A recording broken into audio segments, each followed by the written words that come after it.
turned to my scriptures today. I turned to St. Mark in chapter 4 and verse 5. I had some things highlighted, and so my eyes immediately go to the things that I've highlighted in the past. And it was really something that I needed to hear today.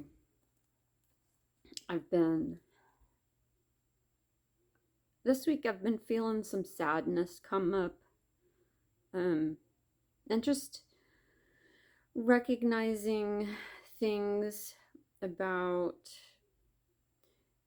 past behaviors and past ways that kind of continue to be in my life, that that I'm surrendering, I'm working to change, but they still come up. I mean, as we go through this process of shifting our life into what we want to be, and stopping all these behaviors that are unhealthy and ways that we don't want to be. um it can bring up some emotions.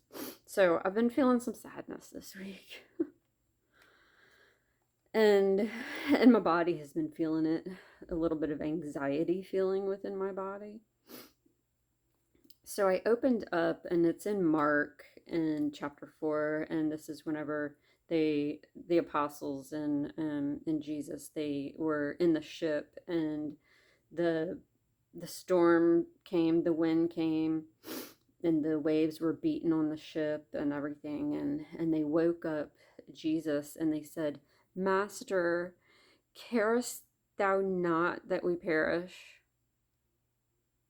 No, carest thou not that we perish? And just to think that, like,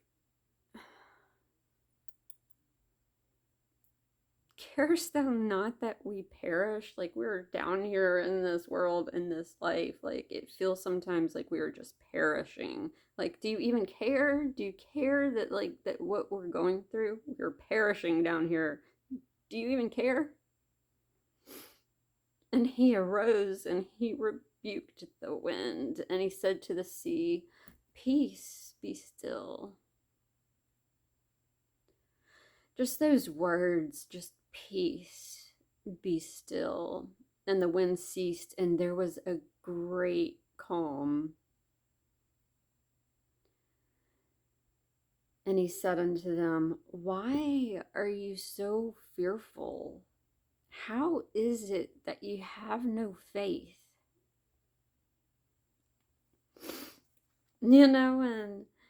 And we can get so caught in this world and in all of this just stuff in this world, and it feels like we are perishing, and it just feels overwhelming, and it feels too much, and just with the people around us, with just life, with all of it, it feels like we're just in a state of perishing.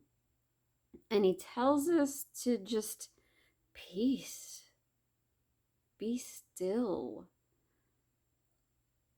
And then there's a great calm. "Why are you so fearful?" he says.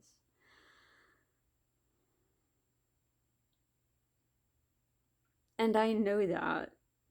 It's so amazing because we can have such miraculous, incredible experiences. I had a dream with Jesus, sitting in his arms, being wrapped in him, feeling that peace, feeling that calm. Like, literally, whenever I bring myself into that experience, like, I can feel it.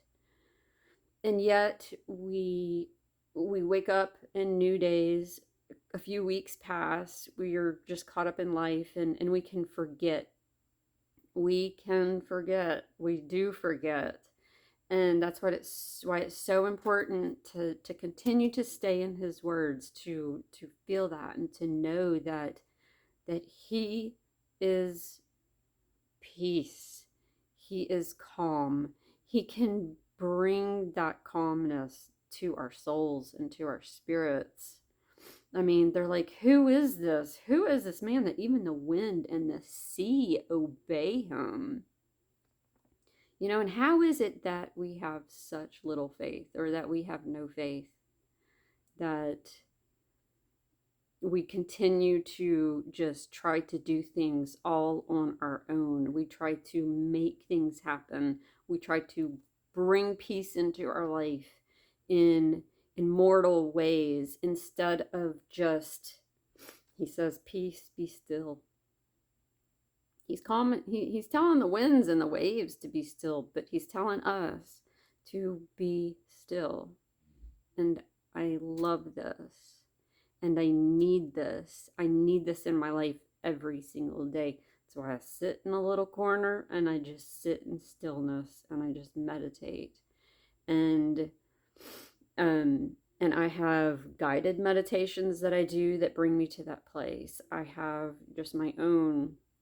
I have the scriptures that help to bring me to that place, because we do live in a world where there is not peace out there, where there is a lot of fighting, there is contention, there is pain, there's suffering, there's hurt, there's people around us are experiencing all these things. We as mortals, we wake up. I have a whole life of unhealthy thought patterns, unhealthy ways of being and doing, and they still are part of my life that I'm having to learn to surrender constantly, to become and to be what I can be in this life. And he just tells us, peace, be still. And there was a great calm. He can calm our souls.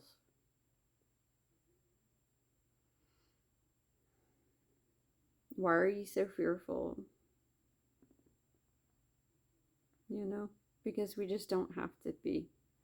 And as we turn to him, we can feel that peace. We can feel that calm. I love to, there's another one that I read in chapter 5 with the woman who had the issue of blood, and she was just sitting there, and she reached out to him and she just touched his garment, and he immediately, it says he immediately, knowing in himself that virtue had gone out of him, and she knew immediately what was done in her. She felt it. She felt that change. And he said to her, daughter, thy faith hath made thee whole. Go in peace and be whole. There's so much power in Jesus Christ. There's so much virtue. And as we reach for him, as we seek him, as we just grab on to him, we can feel it. We can feel something is done within us, because there's a calmness that will come into our body. It is a physical experience that we can literally feel within us. It is his virtue. It is his power. It is his calmness. It is his peace. Because that is what he is. And as we just turn to him, as we shift our focus from whatever it is in this world to him, and we spend that time with him and we ask for that, he just brings that calmness to us. And I'm so grateful. He says, be not afraid. Be not afraid. Only believe. And I love that. And so this is from the scriptures. This is from the Bible in the New Testament in Mark. If you want to go read a little bit more from chapter 4 and chapter 5, there's just so much great stuff in there that we don't need to be afraid. We don't need to have fear. We just only need to believe. And he will bring that peace and that calm to our souls.